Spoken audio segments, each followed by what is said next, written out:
Well, here I am on December 4th, 2010. I'm Richard B. Blanchard, Jr., and if you recall, back in the school days at Gardner High, I had three younger brothers. All went to Gardner High, too. Well, anyway, I'd like to just do a little reminiscing about my what I remember about the class of 1938 and how I happened to come to Gardner in the first place. Actually, I was born in Gardner, June 11th, 1920. And about a year later, my entire family, grandfathers, uncles, aunts, everybody, they all decided to go to the promised land of California. So they all moved out there. I was just a 1-year-old baby, and my brother Rolf was just barely born. I had two other brothers later born in California. Anyway, we grew up in California, and everything was so different out there for my family. Of course, for me, I was a baby, I didn't know the difference. Anyway, by the time I was 15 years old, the Depression was on full blast, and my mother always missed Massachusetts. She missed the four seasons, the snow and all that. So she convinced the whole family to move back to Gardner. And that's what we did when I was 15 years old. And at that time, entered the sophomore year of Gardner High School. So I spent 3 years there in Gardner High. Well, what a change for me. Growing up in California, I'd never seen a lot of the things that you take for granted. You were born here. You know what it's like to go out on a frozen lake and skate. You know what it's like to shovel snow. And you know what it's like to put up your car for the winter, which they used to do in those days. It was very hard to run a car during those severe winters. I imagine today it's a lot different. Anyway, we come back to Gardner, and there we were with our four boys all having this California accent, and you all used to make fun of us. My one brother, Rolf, and I were both in the same grade of school, same class, 38. They used to call us sun-kissed because we came from California and we talked funny. Actually, I had never heard, well, I'd heard the New England accent, yes. My parents and all my other relatives, they lived in California for the rest of their life, 50 years or more, and they always sounded like they just got off the boat with a New England accent. All I did was pick up a few New England sayings and expressions, which I've used all my life, but I never learned to speak with a New England accent, and I always missed that. I always felt like I was neglecting my heritage, so to speak. Anyway, my recollections of Gardner, Mass., you remember the building on Elm Street we went to, 3 levels, no elevators, just the stairs. We had to go up and down those stairs half a dozen times every day. In Gardner High School, I remember my favorite teachers. Some of them were, one particular guy, you boys that were in with me, if you ever took any shop classes, Dean Johnson was the head shop teacher. And he had a way of speaking that made everything he said sink in. He had this saying, if you want to find out about something, he would always say, look in at least 3 books. That's why he'd say, 3 books. And then when he wanted attention, he would go, boys. He'd whistle. I can't whistle good. What's the matter? Boys. Also, a lot of the boys were Finnish, and their name ended with N-E-N. Well, Mr. Johnson always had a way of adding an extra N on there, so he'd say things like, Winnekanen, when he wanted to talk to Hans Winnekanen. He'd say, Winnekanen, and things of that nature. And I remember one time the superintendent of schools, Fordyce T. Reynolds, he had 3 or 4 boys in a high school at the same time as we went, and one of them was named Charlie, I think. And in sheet metal shop, I helped him. One of our projects was to make a garbage can out of sheet metal, including the cover and everything. And I helped him solder his because he was having trouble soldering. And I would always been into that kind of thing. So Mr. Johnson caught me and he said to Charlie, solder your own can. And of course, all of us imitated that for a long time afterwards. Another favorite teacher was Mr. Henry Dockler. He taught science, and he was a ham operator. And in fact, he's one of the first ham operators I personally knew. I was a ham operator too. I got my license when I was in the Gardner High School, W1LDI. And I had the license, a little tag by my license plate that had my ham radio call letters on it, W1LDI, and of course nobody knew what that meant, and some of the other students thought it was Wild Eye. Well, it wasn't Wild Eye, but there it is. I'm still a ham operator to this day. Out here in California, my call letters is W6AG. I remember Mr. Bowden that taught history. You remember Mr. Bowden because he taught like in college. He would just lecture and you took notes. And that's the way he ran his class. He would stand up there and lecture with this booming delivery voice. And sometimes he would say things kind of funny too. I remember one time he was talking about some explorers that went to foreign countries on a sailboat in the old days. And he said one of the things they brought back was asbestos. That's what he called it, asbestos. And of course we all used asbestos for years until just recently all of a sudden they discovered it's deadly and they won't allow you to have it anymore. Well, I used plenty of asbestos. I'm sure you all have too. And you're all alive. You're sitting here listening to this right now, and asbestos didn't kill you. What a carefree time it was.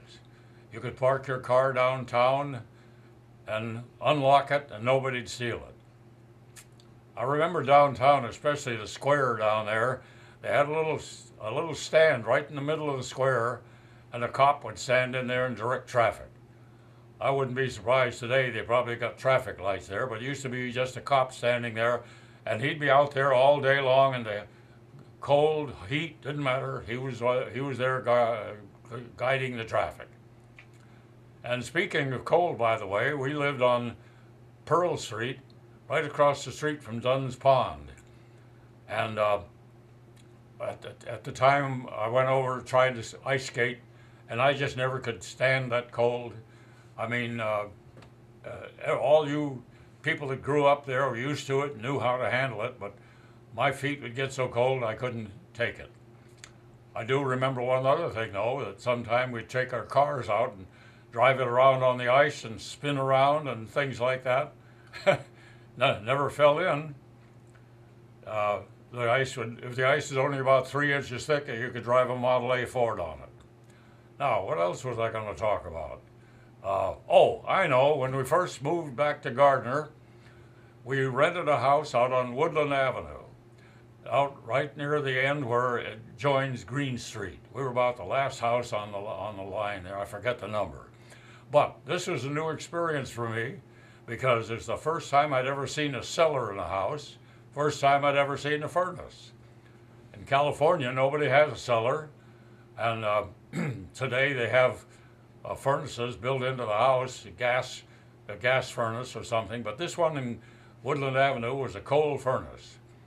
And so I had to shovel coal in there every day to keep it going all winter long, as you know, and I've never done that in California. That was a whole new thing for us.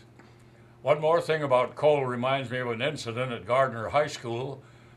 I left my trombone inside the school. At that time, when I was in about 17, I used to play in a dance orchestra. Eddie Hamel's band was the name of it.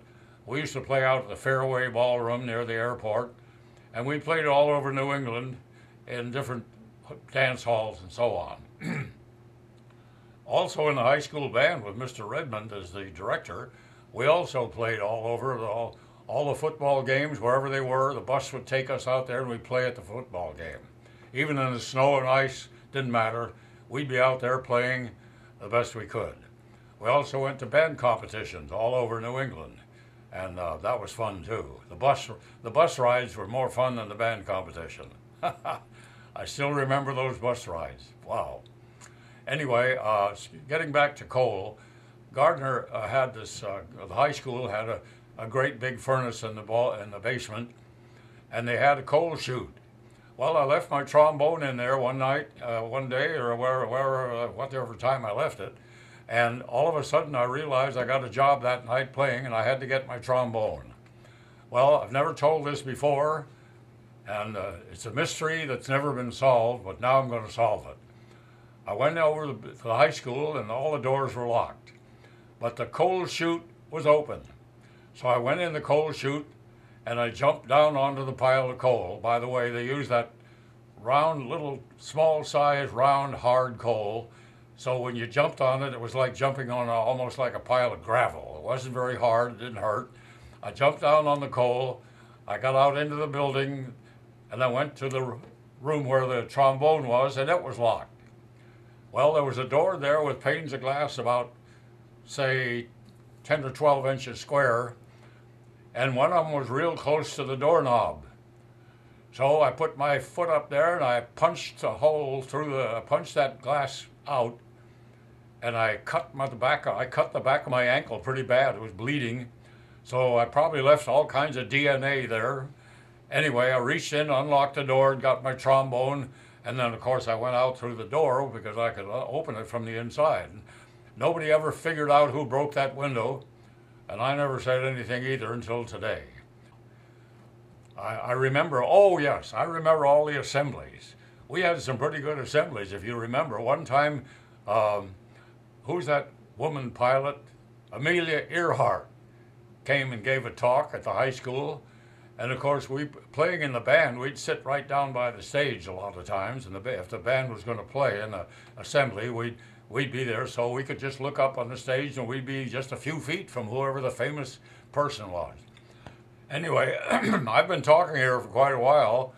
I don't know how long, but I'm trying to remember as much as I can about Gardner High and the things you'll probably remember too, because after all, we were all there together.